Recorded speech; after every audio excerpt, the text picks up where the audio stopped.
Viagem ao Centro da Terra, obra de Júlio Verne, parte 6. Sim, sim, definitivamente eu estava perdido. Por onde andaria meu tio e o guia neste momento? É impossível descrever o meu pavor, o meu desespero. Estava aniquilado. Andei, e agora aqui. Minha última esperança acabara de romper-se nessa muralha de granito imensa. Não tinha como tentar uma fuga, impossível neste labirinto cujas sinuosidades se cruzam em todos os sentidos. Deveria enfrentar a pior de todas as mortes. E que coisa singular e estranha, pensei, que se um dia meu corpo fossilizado fosse encontrado por alguém a 30 léguas nas entranhas da Terra, o fato levantaria seríssimas questões científicas. Quis falar em voz alta, mas apenas tons roucos atravessavam meus lábios ressecados. Eu ofegava. Além de todas essas angústias, fui possuído por um outro terror. É que minha lanterna estragara-se ao cair. Não havia qualquer meio de consertá-la. Sua luz estava se apagando e iria me faltar a qualquer momento. E então eu ficaria na mais completa escuridão.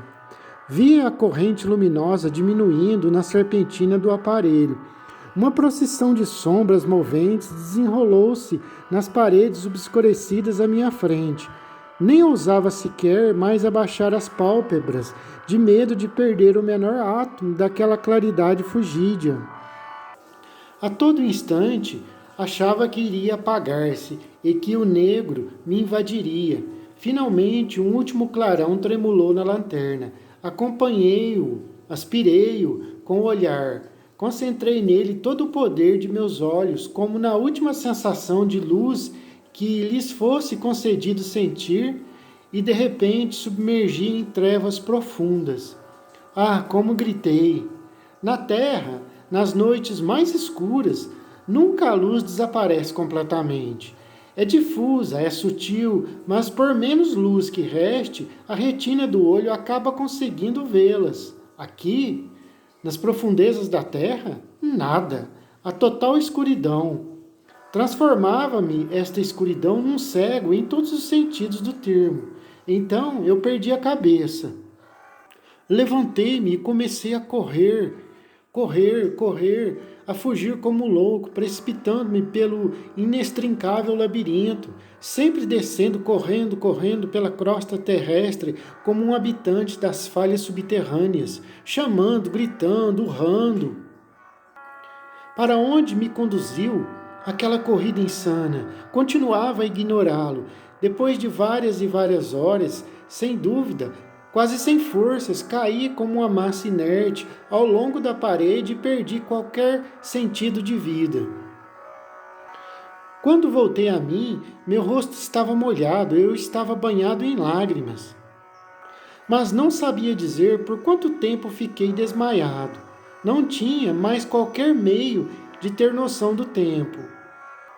Nunca houve solidão tão grande quanto a minha. Nunca um abandono tão completo. E já me sentia desmaiar novamente quando um barulho violento chamou minha atenção. Parecia o estrondo prolongado de um trovão, e eu via as ondas sonoras perdendo-se pouco a pouco nas longínquas profundezas do abismo. De onde vinha o barulho? Sem dúvida de algum fenômeno no centro do maciço terrestre.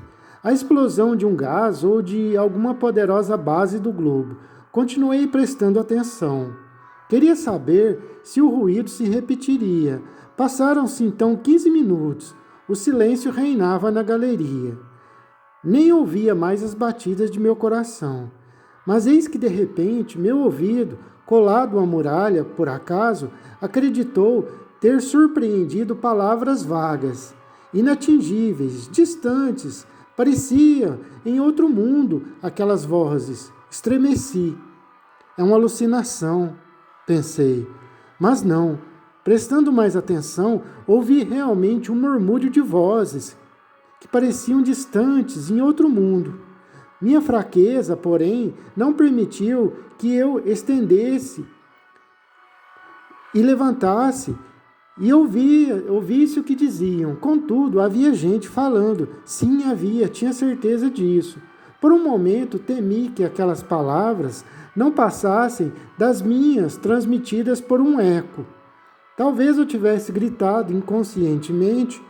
Então comprimi meus lábios e colei novamente o ouvido à parede. Há realmente gente falando.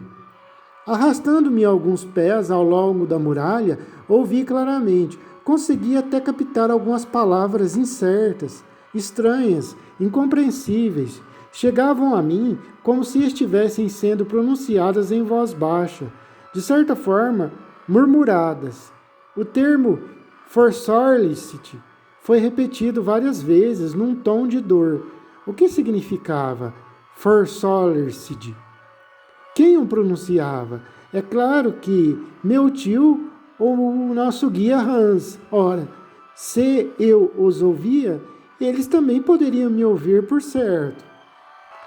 Então gritei: socorro, socorro! Gritei com toda a força. Prestei toda atenção, espreitei uma resposta, um grito, um suspiro na escuridão. Porém, nada. Passaram-se alguns minutos. Minha cabeça fervilhava de ideias. Achei que a minha voz, esmaecida, não conseguia alcançar meus companheiros. Só podem ser eles, repetia eu para mim mesmo. Não deve haver outros homens, obviamente, 30 léguas abaixo da superfície da terra. Sim, são eles, meu tio e o nosso guia Hans. Voltei a prestar atenção. Escorregando meu ouvido pela parede, encontrei um ponto matemático onde as vozes pareciam ser mais altas, atingir o máximo de intensidade. Mais uma vez, ouvi o termo forsolicity. Depois, aquele ribombar que me arrancara do torpor. Não, disse, não estou ouvindo essas vozes pelo maciço. Não, não é por aqui. A parede é de granito e nem a maior detonação de uma dinamite conseguiria atravessá-la. O barulho, com certeza, vem pelas galerias. Deve haver algum efeito acústico bastante diferente. Tentei escutar novamente, dessa vez, sim, ouvi claramente meu nome percorrer o espaço. Oh, era meu tio quem o pronunciava. Conversava com o guia Hans e a palavra forsorlicid era uma palavra dinamarquesa, por certo. Então entendi tudo. Para que me escutassem, eu deveria falar ao longo daquela muralha, que serviria como um condutor para conduzir minha voz, como um fio conduz a eletricidade. Não podia perder mais tempo. Bastava que meus companheiros se afastassem um pouco para que o fenômeno de acústica fosse destruído. Então eu estaria perdido para sempre. Então aproximei-me da muralha e pronunciei da forma mais clara possível o seguinte: meu tio Lindenbrook. Esperei na maior ansiedade. O som não era extremamente rápido ali. A densidade das camadas de ar não aumentava sua velocidade, como na superfície, só aumentava sua intensidade. Alguns segundos, séculos, passaram-se antes que estas palavras chegassem a mim. Axel! Axel! É você? Sim, sim, respondi. Meu filho! Onde está você, meu filho? Axel! Tio! Meu tio! Perdido na escuridão completa. Mas e a sua lanterna, Axel? Ela se apagou, tio. E o riacho? Desapareceu. Coragem, meu pobre Axel. Coragem, meu filho. Espere um pouco. Estou exausto. Não tenho mais forças para responder. Espere um pouco, tio. Mas fale comigo. Coragem, coragem, tornou meu tio. Não fale, Axel. Escute-me, portanto. Procuramos por você, subindo e descendo a galeria. Impossível encontrá-lo, Axel. Ah, chorei muito por você, meu filho. Finalmente, achando que estava no curso do rio, tornamos a descer, dando tiros. Agora, apesar de nossas vozes poderem encontrar-se, não podemos tocar-nos, mas não se desespere, Axel. Já é alguma coisa podermos ouvir-nos. Enquanto isso, eu refletia, voltava a sentir uma certa esperança, ouvindo meu tio. Ainda que vaga, mas uma esperança. Em primeiro lugar, fazia questão de saber uma coisa. Aproximei meus lábios da muralha e disse: Tio! Sim, meu filho. Responderam-me um pouco depois. Antes de mais nada, temos de saber a distância que nos separa. Isso é fácil, Axel. O senhor está com o cronômetro? Perguntei a meu tio. Sim. Muito bem. Pronuncie meu nome e marque com precisão o momento em que eu o disse. Vou repeti-lo assim que me alcançar. E o senhor também deverá observar o momento em que minha resposta chegar. Bem, e a metade do tempo entre minha pergunta e sua resposta indicará o tempo que a minha voz leva para chegar a você. Exatamente. Meu tio, está pronto? Sim, Axel. Muito bem, preste atenção, vou pronunciar seu nome. Colei meu ouvido à parede e assim que a palavra Axel chegou a mim, respondi imediatamente, Axel, e aguardei. 40 segundos, disse então meu tio. 40 segundos entre as duas palavras, portanto, o som leva 20 segundos para subir. Ora, a 1020 pés por segundo dá 20.400 pés, ou 1,5 légua e 1/8. 1,5 légua, murmurei. Ora, é fácil transpô-la, disse meu tio. Mas devo subir ou descer? Perguntei a ele. Descer, Axel, e pelo seguinte motivo. Chegamos a um espaço amplo, onde desembocam muitas galerias. Aquela em que você entrou não pode deixar de dar aqui, pois parece que todas essas fendas, essas fraturas do globo, dispersam-se da imensa caverna em que estamos. Levante-se e comece a andar, Axel. Caminhe, arraste-se. Se precisa, escorregue pelas vertentes e com certeza encontrará nossos braços abertos para recebê-lo ao final do caminho, meu filho. Em frente, meu filho. Em frente, Axel. Essas palavras do meu tio animaram-me. Adeus, meu tio, exclamei. Estou indo. Assim que eu deixar este lugar, nossas vozes não poderão entrar mais em contato. Adeus, adeus, meu tio. Até logo, Axel, até logo, disse meu tio. Foram as últimas palavras que ouvi. A surpreendente conversa através da massa terrestre, a mais de 1 légua de distância, terminou com essas palavras de esperança. Rezei para agradecer a Deus por ter me conduzido, talvez, ao único ponto onde a voz de meus companheiros poderiam me alcançar, naquelas imensidões escuras. O fabuloso efeito acústico era facilmente explicável pelas leis da física. Provinha da forma do corredor e da condutibilidade das rochas. Há muitos exemplos dessa propagação de sons não perceptíveis nos espaços intermediários. Lembro-me de que o fenômeno foi observado em vários lugares do mundo, entre outros, na galeria interna da cúpula de St. Paul's, em Londres, e principalmente naquelas curiosas cavernas da Sicília, aquelas latomias localizadas perto de Siracusa, a mais maravilhosa do gênero, conhecida pelo nome de Orelha de Dionísio. Lembrei-me de tudo isso e percebi com clareza que, se a voz do meu tio chegava até mim, é porque não havia qualquer obstáculo entre nós. Seguindo o caminho do som, chegaria necessariamente como ele, se as forças não me abandonassem. Levantei-me, mas me arrastava do que caminhava. A inclinação era bastante íngreme.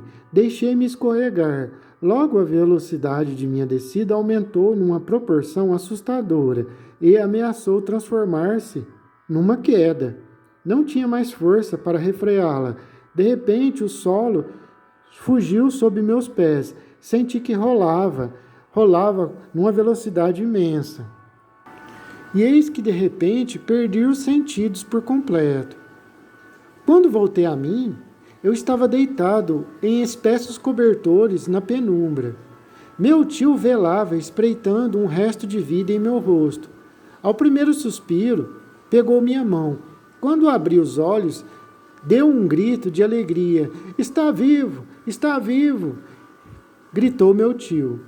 Sim, respondi com voz fraca. Meu filho, disse meu tio, apertando-me contra o peito, você está vivo, está salvo. Fiquei muito tocado pelo tom daquelas palavras e mais ainda com os cuidados com que meu tio me prodigou, um homem frio me tratando com tanto carinho e amor daquela forma. Para o professor, tal efusão só poderia ser provocada por grande provação. Naquele momento, chegou o nosso guia Hans. Viu minha mão na de meu tio, ouso afirmar que seus olhos exprimiram uma viva alegria. God Dag, disse.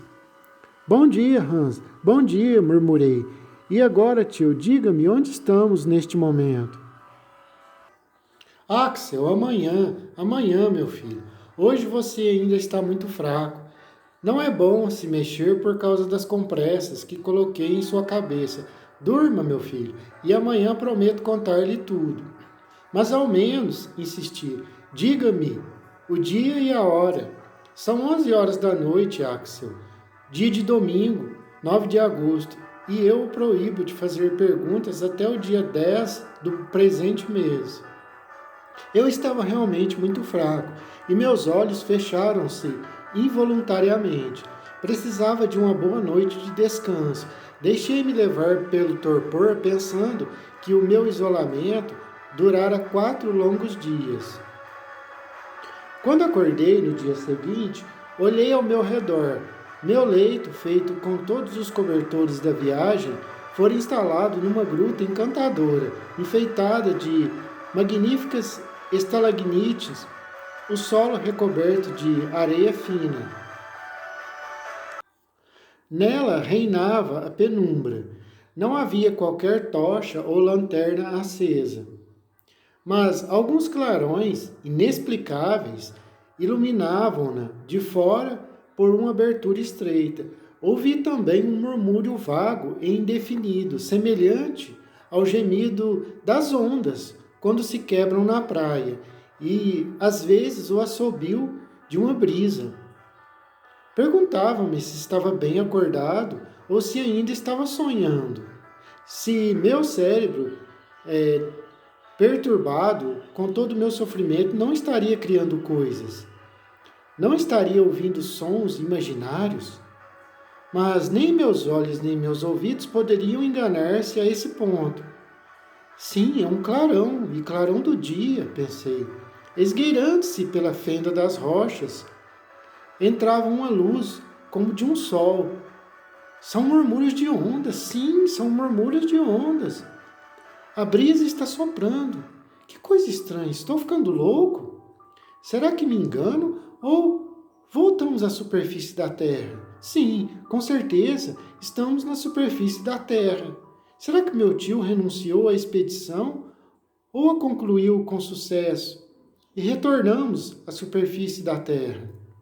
Fazia todas essas perguntas irrespondíveis para mim quando o professor entrou. Bom dia, Axel, saudou alegremente meu tio. Aposto que você está se sentindo bem. Estou muito bem, tio, disse, erguendo-me nas cobertas. Tinha certeza que sim, pois você dormiu com muita tranquilidade. Eu e Hans nos revezávamos para velá-lo e notamos que você estava curando-se gradualmente. De fato, sinto-me recuperado e, para provar, honrarei o desjejum que vocês não deixarão de me oferecer, claro. Sim, filho, você vai comer já já. Você não tem mais febre.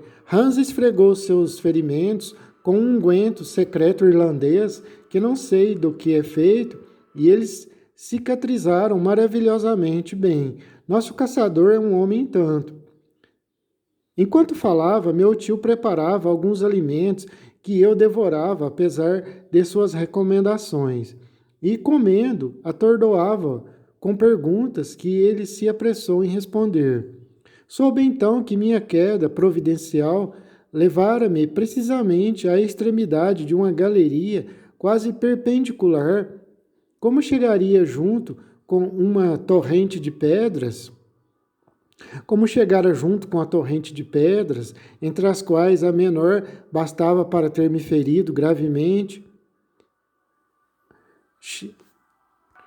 Como chegara junto com uma torrente de pedras, a conclusão era de que uma parte do maciço escorregara comigo.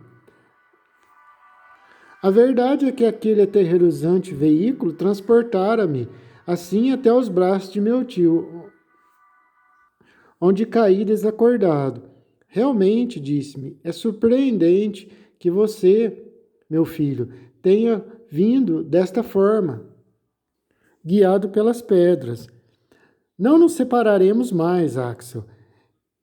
Então a viagem não terminara? Perguntei a meu tio.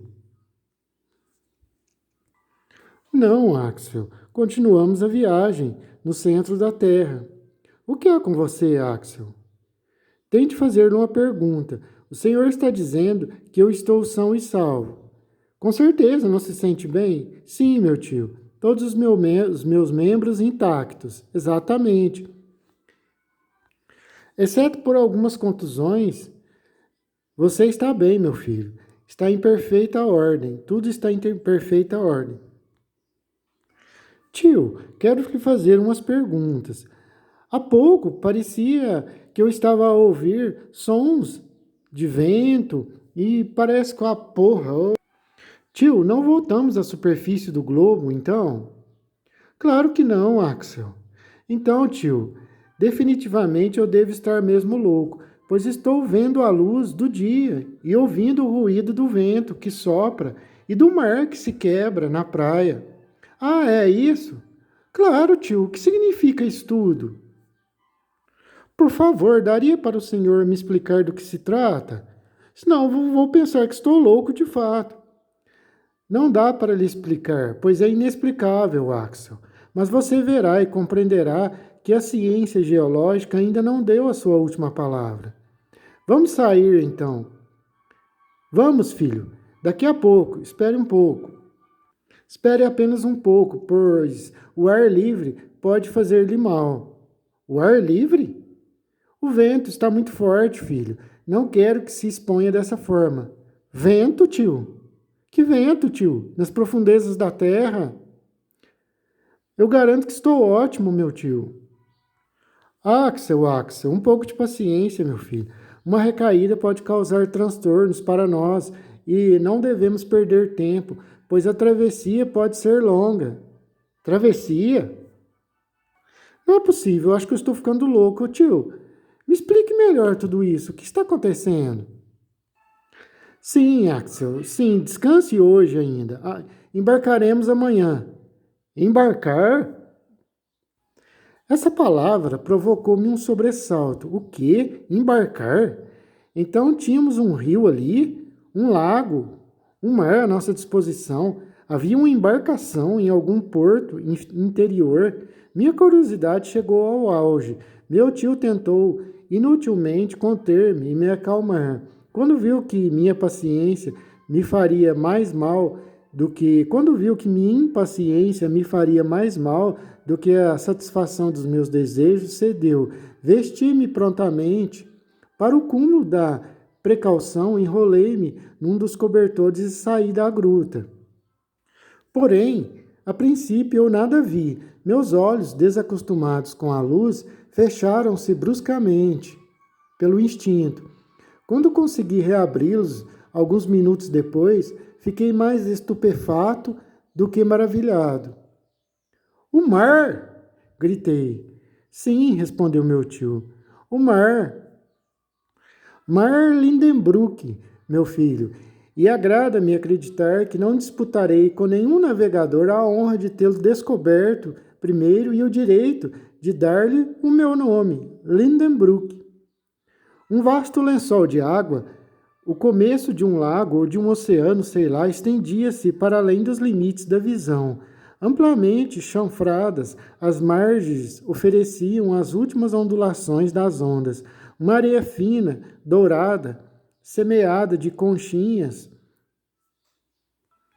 em que viveram os primeiros seres da criação. As ondas quebravam-se com aquele murmúrio sonoro típico dos meios fechados e imensos. Uma leve espuma esvoaçava com o sopro de um vento moderado, e alguns respingos alcançavam meu rosto. Naquela praia levemente inclinada, a mais ou menos 100 toesas dos limites das ondas, vinham morrer os contrafortes de enormes rochedos que se erguiam abrindo-se a uma altura incomensurável, alguns rasgando a margem com sua aresta aguda, formavam cabos e promontórios roídos pela ressaca. Mais além, sua massa formava um perfil claramente desenhado sobre o fundo nebuloso do horizonte. Era um verdadeiro oceano, com o contorno caprichoso das costas terrestres, mas deserto e de aspecto terrivelmente selvagem. Se meus olhos podiam acompanhar aquele vasto mar até bem longe, era porque uma luz especial iluminava seus menores detalhes. Não a luz do sol, com seus feixes resplandecentes e a esplêndida irradiação de seus raios, nem o clarão pálido e vago do astro das noites, que não passa de um reflexo sem calor. Não, o poder de iluminação dessa luz, sua difusão bruxuleante, sua brancura clara e seca, sua temperatura pouco elevada, seu brilho na realidade superior ao da lua, acusavam com clareza uma origem elétrica. Aquela caverna, capaz de conter um oceano, era preenchida como por uma aurora boreal ou um fenômeno cósmico contínuo. Sei lá o que. A abóbada suspensa acima de minha cabeça, o céu, de certa forma, parecia constituído de grandes nuvens, vapores móveis e cambiantes que, sob o efeito da condensação, deviam em certos dias resolver-se em chuvas torrenciais. Eu tenderia a acreditar que, sob tão forte pressão da atmosfera, a evaporação da água era impraticável e, no entanto, por um motivo físico que não sabia explicar, havia grandes aglomerações de nuvens no ar. Naquele momento, o tempo estava bom. As camadas elétricas produziam surpreendentes jogos de luz em nuvens muito altas. Sombras vivas desenhavam-se em suas volutas inferiores, e com frequência um raio esgueirava-se até nós com uma intensidade notável entre duas camadas separadas. Porém, em suma, não era o sol, pois não havia calor junto à luz. O efeito era triste, soberanamente melancólico. Em vez de um firmamento resplandecente de estrelas, sentia sobre aquelas nuvens uma abóbada de granito que me esmagava com todo o seu peso, e aquele espaço não bastaria, por mais imenso que fosse, ao passeio do satélite menos ambicioso. Lembrei-me então da teoria de um capitão inglês que assimilava a Terra a uma ampla esfera oca, no interior da qual o ar se mantinha luminoso em decorrência de sua pressão, enquanto dois astros, Plutão e Proserpina, nele traçavam suas órbitas misteriosas. Teria razão? Estávamos realmente aprisionados numa enorme escavação. Não era possível avaliar sua largura, já que as margens abriam-se a perder de vista, nem seu comprimento, pois o olhar era logo detido por uma linha de horizonte um tanto indecisa. Quanto à sua altura, podia ultrapassar muitas léguas.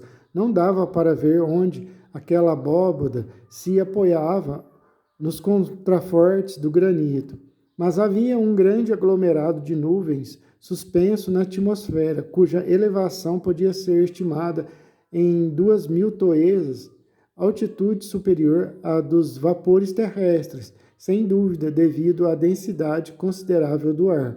É claro que o termo caverna não descreve exatamente aquele ambiente imenso.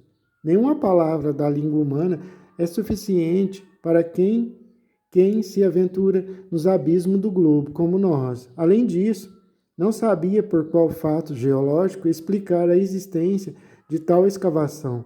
Será que fora produzida pelo resfriamento do globo?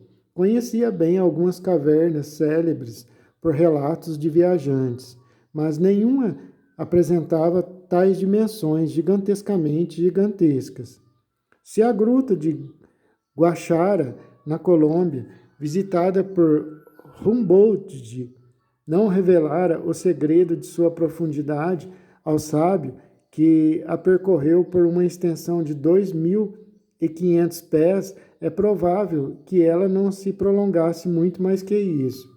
A imensa caverna de Mammoth, no Kentucky, tinha realmente proporções gigantescas, pois sua abóbada erguia-se 500 pés acima de um lago insondável, e muitos viajantes percorreram-ne por mais de 10 léguas sem chegar aos seus limites. Mas o que eram aquelas cavidades perto da que eu admirava então, com o seu céu de vapores, suas irradiações elétricas e um vasto mar encerrado em seus flancos? Minha imaginação sentia-se impotente diante daquela imensidão toda. Contemplava em silêncio todas aquelas maravilhas. Faltava-me palavras para transmitir minhas sensações. Acreditava estar assistindo em algum planeta longínquo, Urano ou Netuno, a fenômenos dos quais minha natureza terrena não tinha consciência. Seriam necessárias palavras novas para novas sensações, mas minha imaginação não era capaz de fornecê-las. Olhava, pensava, admirava com um estupor misturado a uma certa dose de medo e de admiração imensa. O imprevisto daquele espetáculo fizera com que as cores da saúde voltassem ao meu rosto. Estava sendo submetido a um tratamento de surpresa e curado por uma nova terapêutica. Além disso, a vivacidade de um ar muito denso reanimava-me, fornecendo mais oxigênio aos meus pulmões. Não é fácil imaginar que, após um aprisionamento de 47 dias numa galeria estreita, era um prazer imenso aspirar aquela brisa carregada de úmidas emanações salinas. Não tinha por que me arrepender de ter abandonado minha gruta obscura. Meu tio, já acostumado àquelas maravilhas, não se surpreendia mais. Você sente que tem forças para passear um pouco? Perguntou meu tio Lindenbrook. Claro, nada mais agradável, respondi. Então pegue no meu braço e sigamos a sinuosidade da costa, Axel. Aceitei com presteza e começamos a caminhar pelas margens daquele novo oceano. À esquerda, rochedos abruptos, uns sobre os outros, formavam um amontoado titanesco de efeito prodigioso. De seus flancos desciam inúmeras cascatas que formavam lençóis límpidos e retumbantes. Saltando de uma rocha para outra, alguns vapores leves assinalavam o local de fontes quentes e riachos corriam suavemente em direção à bacia comum, procurando nas vertentes a ocasião de murmurar de forma mais agradável. Dentre os riachos, reconheci nosso fiel companheiro de viagens, Hans Bach, que acabara de se perder tranquilamente no mar, como se nunca tivesse feito outra coisa desde o começo do mundo. Sentiremos saudades dele, suspirei. Bach, respondeu o professor, tanto faz ele como o outro. Achei sua réplica um tanto ingrata.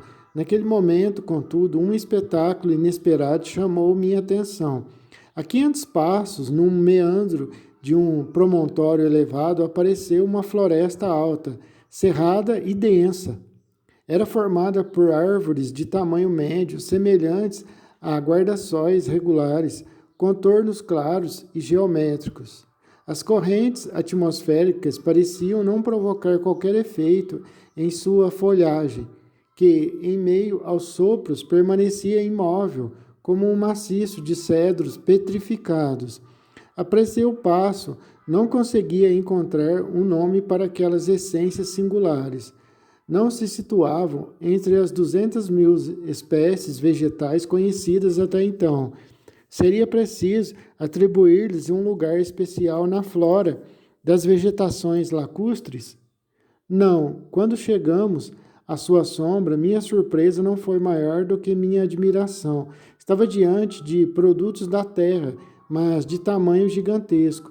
Meu tio logo chamou-os pelo seu nome. Não passa de uma floresta de cogumelos. Não passa de uma floresta de cogumelos, disse meu tio. Estava certo. Imagine o desenvolvimento dessas plantas típicas de ambientes quentes e úmidos. Sabia que havia milhares deles, cogumelos de 30 a 40 pés de altura. A luz não conseguia varar sua sombra espessa, e a mais completa escuridão reinava sobre aqueles domos justapostos, como os tetos redondos de uma aldeia africana. Quis prosseguir. Um frio mortal descia daquelas abóbadas cornudas. Erramos por cerca de meia hora entre aquelas trevas úmidas, e foi com um verdadeiro sentimento de bem-estar que voltei à beira do mar. A vegetação daquela região subterrânea não se limitava àqueles cogumelos. Mais adiante erguiam-se em grupos um grande número de outras árvores de folhagem descolorida. Eram fáceis de reconhecer. Não passavam de humildes arbustos da terra de dimensões fenomenais, licopódios de 100 pés de altura, sigilariáceas gigantes, fetos arborescentes, altos como os pinheiros das grandes latitudes, leptodendráceas, com ramos cilíndricos bifurcados, arrematadas por folhas longas e eriçadas de pelos ásperos, como monstruosas plantas de folhas espessas e carnudas. Surpreendente, magnífico, esplêndido, exclamou meu tio. Eis toda a flora do segundo período do mundo, a época da transição, Axel. Eis as humildes plantas de nossos jardins, que eram árvores nos primeiros séculos da formação do mundo. Olhe, Axel, admire tudo isso. Nunca um botânico esteve diante de tamanha festa. É como se tivéssemos voltado milhões e milhões de anos no tempo. O senhor tem razão, meu tio. A providência parece ter tido vontade de conservar nesta estufa imensa as plantas antediluvianas, reconstruídas com tanta precisão pelos sábios. Você está certo, filho, é uma estufa, mas seria ainda melhor se acrescentasse que talvez se trate de um museu de plantas raras. Plantas raras, com certeza. Veja essa poeira que pisamos, as ossadas espalhadas pelo chão. Ossadas? Sim, exclamei, são ossos. Claro, ossadas de animais antediluvianos. Precipitara-me para aqueles restos seculares feitos de uma substância mineral indestrutível. Denominei sem hesitar aqueles ossos gigantescos que pareciam troncos de árvore ressecados. Olhe o maxilar inferior do mastodonte, eu disse, os molares do dinotério, um fêmur que só pode ter pertencido ao maior de todos esses animais, o megatério.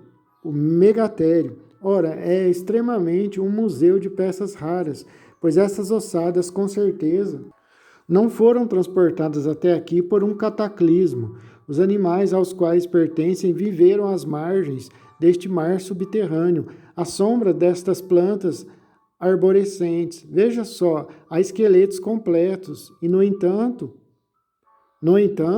disse meu tio, não entendo a presença desses quadrúpedes nesta caverna de granito. Por quê? Porque a vida animal só começou a existir na Terra na era secundária, quando o terreno sedimentar foi formado pelos aluviões e substituiu as rochas incandescentes da era primária. É bem fácil esclarecer a sua dúvida, Axel. Este terreno aqui é sedimentar. Como? A essa profundidade da superfície da Terra? É possível explicar o fato geologicamente.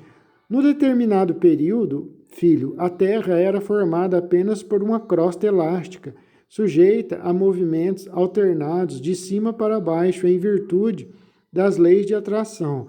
Provavelmente ocorreram desmoronamentos do solo, sendo que uma parte dos terrenos sedimentares foi arrastada para o fundo dos abismos, que se abriram de repente.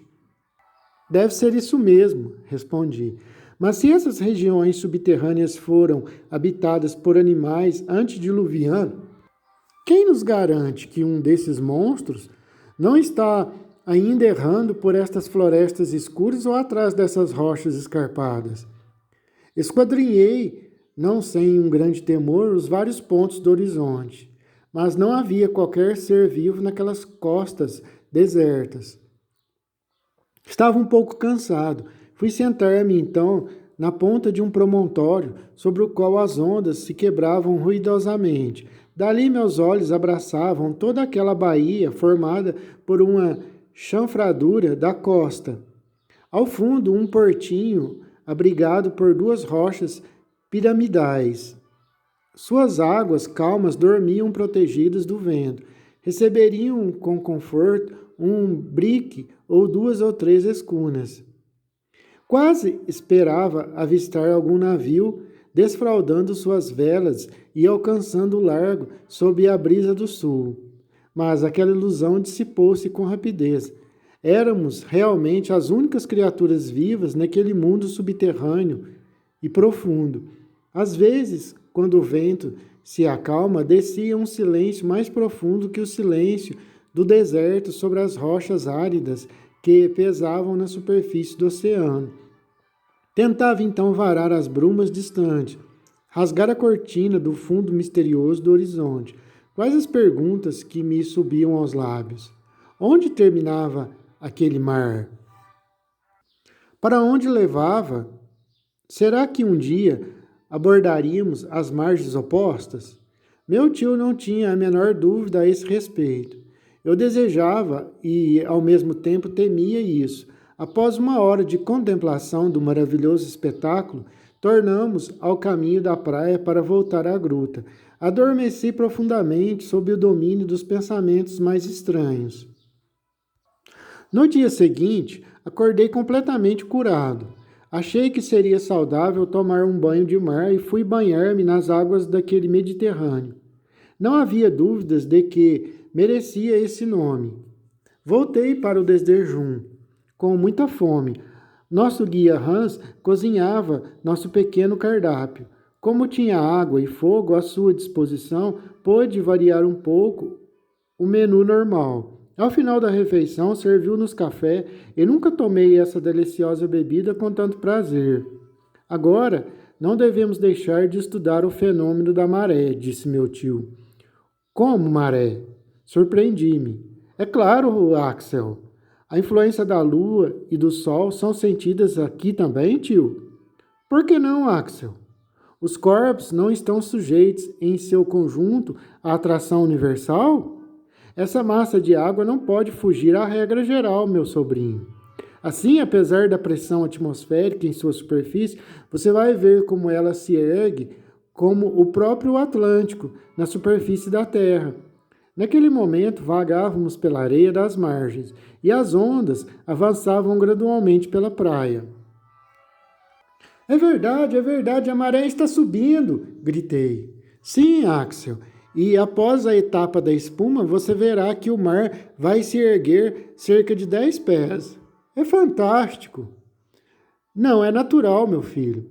O senhor pode dizer o que quiser, meu tio. Tudo isso parece-me extraordinário e mal consigo acreditar no que os meus olhos estão vendo. Quem poderia imaginar que existisse um verdadeiro oceano nessa crosta terrestre, com seus fluxos e refluxos, suas brisas e tempestades?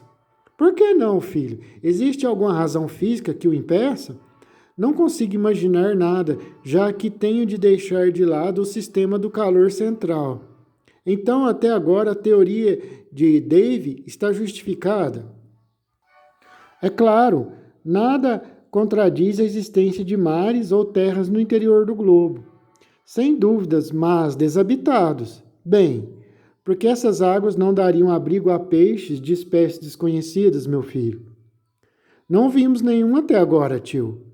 Podemos fabricar linhas e ver se o anzol teria tanto sucesso aqui quanto nos oceanos sublunares. Tentaremos, Axel, pois temos de penetrar em todos os segredos dessas novas regiões. Mas onde estamos, tio? Ainda não fiz a pergunta que seus instrumentos devem ter respondido. Filho, horizontalmente, estamos a 350 léguas da Islândia. Tudo isso? Tenho certeza de que não me enganei em mais de 500 toesas. E a bússola continua indicando o sudeste? Sim, com uma declinação ocidental de 19 graus e 42 minutos, exatamente como na Terra. Por sua inclinação acontece um fato curioso que observei com maior cuidado. Qual, tio? É que em vez de inclinar-se para o polo, como no hemisfério boreal, a agulha ergue-se. Devemos então concluir que o ponto de atração magnético está situado entre a superfície do globo e o local onde chegamos, tio. Exatamente, Axel, e é provável que, se chegarmos às regiões polares, próximo do grau 70, onde James Ross descobriu o polo magnético, vejamos a agulha erguer-se na vertical. Logo, esse misterioso centro de atração não está situado a grande profundidade. De fato, e a ciência mal suspeita disso. A ciência, meu sobrinho, é feita de erros, mas de erros que é bom cometer, pois eles levam pouco a pouco à verdade. E a que profundidade estamos, tio? 35 léguas, filho. Assim, disse, considerando o mapa, a parte montanhosa da Escócia está acima de nós, e ali os montes Grampians mostram a uma altura prodigiosa seus cimos cobertos de neve. Sim, respondeu o professor rindo, é um pouco pesado para carregar, mas a abóbada é sólida. O grande arquiteto do universo construiu-a com um bom material. O homem nunca seria capaz de executá-la. O que são os arcos, as pontes e as abóbadas das catedrais perto dessa nave de 3 léguas, sobre a qual se desenvolve à vontade um oceano, plantas e suas tempestades? Não tenho medo de que o céu nos caia sobre a cabeça. Agora, meu tio, quais são os seus planos? O senhor não está pensando em voltar à superfície do globo? Ora, Axel, voltar? Ora, muito pelo contrário, pretendo continuar a viagem, já que tudo correu tão bem até aqui. É que não vejo como atravessaremos essa planície líquida, meu tio. Não pretendo mergulhar de cabeça, mas como os oceanos não passam realmente de lagos, já que são cercados de terra aqui, tenho mais certeza ainda de que esse mar interior encontra-se circunscrito pelo maciço granítico, Axel. Sim, isso deve ser verdade, tio. Então estou certo de encontrar mais saídas nas margens opostas. Tio, qual o comprimento que o senhor avalia para esse oceano? 30 ou 40 léguas, Axel. Disse, imaginando quando essa afirmativa poderia ser incorreta. Não temos, portanto, tempo a perder e já amanhã cedo começaremos a navegar, disse meu tio. Procurei involuntariamente com os olhos o navio que nos transportaria. Comentei, embarcaremos, muito bem. E em que embarcação? Não será uma embarcação, meu rapaz, mas uma boa jangada sólida. Uma jangada, exclamei. É tão impossível construir uma jangada quanto um navio, e não consigo imaginar. Você não consegue imaginar, Axel, mas se você escutasse, seria capaz de ouvir. Ouvir? Sim, certas marteladas que lhe mostrariam que o nosso guia Hans já está trabalhando há tempos, meu filho. Está construindo então a jangada, tio? Sim. Como? Já derrubou árvores com seu machado? As árvores já estavam derrubadas. Vamos vê-lo trabalhar, filho. Após 15 minutos de caminhada do outro lado do promontório, que formava o pontinho natural, vi Hans trabalhando. Mais alguns passos e estava ao seu lado. Para minha grande surpresa, uma jangada quase pronta repousava na areia. Era feita de vigas de uma madeira especial e o chão estava literalmente coberto por um grande número de pranchões, amarras e espirais de todo tipo, que dariam para construir todo um ancoradouro. Tio, exclamei, que madeira é essa? Vários tipos de pinho, bétula, todas as espécies de coníferas do norte, mineralizadas pela ação das águas do mar. Será possível? É o que chamamos de surtarbrandur, ou de madeira fóssil. Mas então, como a lignita deve ser dura como pedra, conseguiria flutuar? Às vezes não flutua, principalmente nos casos em que as madeiras se transformaram em verdadeiros antracitos, mas em outros casos, como este, as madeiras só sofreram um início de transformação fóssil. Olhe, acrescentou meu tio, lançando ao mar um daqueles restos preciosos. Após ter desaparecido, o pedaço de madeira voltou à superfície e oscilou à mercê das ondulações. Sim, flutuava. Está convencido? Disse meu tio. Estou, tio, principalmente convencido de que é incrível isso tudo. Graças à sua habilidade, o guia terminou a jangada no dia seguinte à noite. Tinha 10 pés de comprimento por 5 de largura. Unidas entre si por fortes cordas, as vagas de surtarbrandur ofereciam uma superfície sólida e assim que jogada a embarcação improvisada flutuou tranquilamente nas águas do mar Lindenbrook, como quer meu tio. A 13 de agosto acordamos cedo para inaugurar um novo meio de transporte rápido e pouco cansativo. Um mastro feito de 2 bastões emparelhados, uma verga formada por um terceiro, uma vela que não passava de um dos nossos cobertores, constituíam a enxárcia da jangada. Não faltavam cordas. O todo era sólido. Às 6 horas, o professor deu o sinal de embarque. Os víveres, as bagagens, os instrumentos, as armas e uma notável quantidade de água doce recolhida nos rochedos já estavam na embarcação. Hans instalara um leme que lhe permitia dirigir seu apetrecho flutuante. Assumiu o comando. Desprendia as amarras que nos retinham à margem. A vela foi orientada e largamos com rapidez. No momento em que deixamos o portinho, meu tio, que insistia em sua nomenclatura geográfica, quis dar-lhe um nome, o meu. Ah, não, disse, tenho outro a propor. Qual, meu filho? Perguntou o meu tio. O nome de Grauben, tio. Grauben, Porto Grauben. Ficará muito bem no mapa. Muito bem, Porto Grauben, disse meu tio. Eis como a lembrança de minha amada querida virlandesa foi vinculada à nossa ousada viagem. A brisa soprava de nordeste.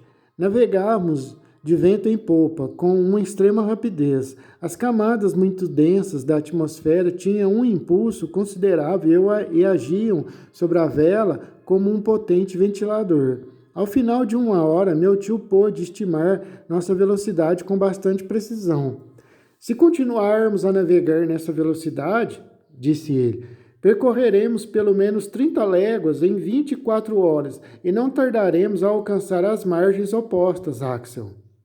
Não respondi, fui sentar-me à proa da jangada. A costa setentrional baixava no horizonte. Os 2 braços do litoral abriram-se como para facilitar nossa partida.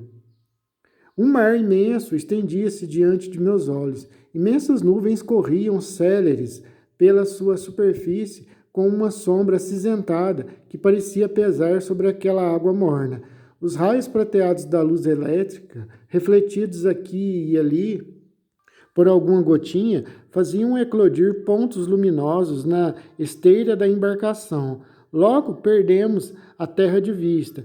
Todos os pontos de referência desapareceram e, não fosse o sulco espumante da jangada, eu acharia que estávamos completamente imóveis. Por volta do meio-dia, algas imensas vieram ondular a superfície da água.